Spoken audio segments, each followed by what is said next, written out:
che de nyir kero loji ku guden producer ma yubleng son of promotion when I your burkawe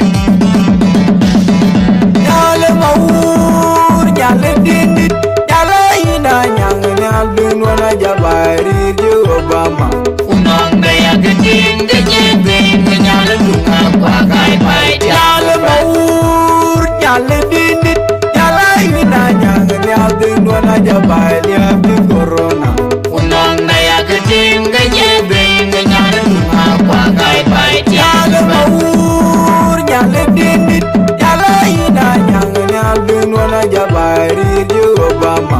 unong de ya geding de nyebeng nyale dunga kwa kai pai jam ya ketinga jedeng nyale dunga kwa apai jam ya ketinga jedeng nyale dunga kwa apai jam banya tinglo wa nyale uda nyale dige ngakuker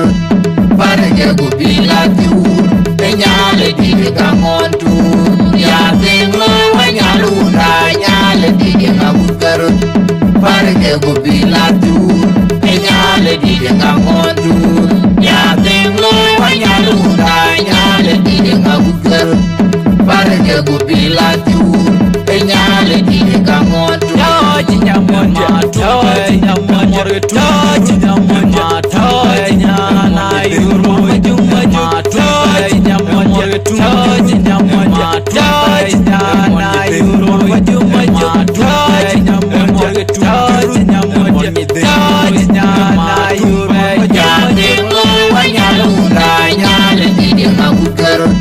parege gubila tu nyale dige kamontu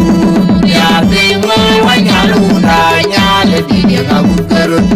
parege gubila tu nyale dige kamontu ya tinglo wa nyale uda nyale dige ngakuker parege gubila tu nyale dige kamontu nyale maur nyale dindit nyale ina nyang nyal dun wana jabari je Obama unong me ya geding de nyebeng nyale dunga kwa kai pai nyale maur nyale dindit nyale ina nyang nyal dun wana jabari abdi corona unong me ya geding de nyebeng nyale dunga kwa kai pai nyale maur nyale dindit nyale ina nyang nyal dun wana jabari je Obama unong me ya geding de nyebeng nyale dunga kwa kai pai jam ya ketinga jedeng nyale dunga kwa apai jam ya ketinga jedeng nyale dunga kwa apai jam banya tinglo wa nyale uda nyale dige ngakuker parege gubila tu nyale dige kamontu ya tinglo wa nyale uda nyale dige ngakuker parege gubila tu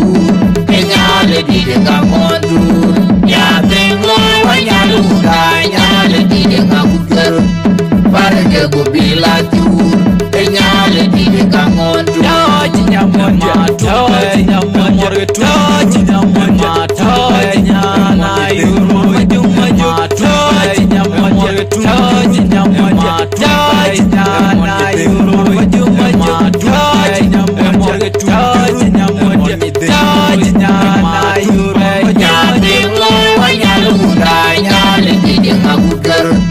parege gubila tu nyale dige kamontu ya tinglo wa nyale uda nyale dige ngakuker parege gubila tu nyale dige kamontu ya tinglo wa nyale uda nyale dige ngakuker parege gubila tu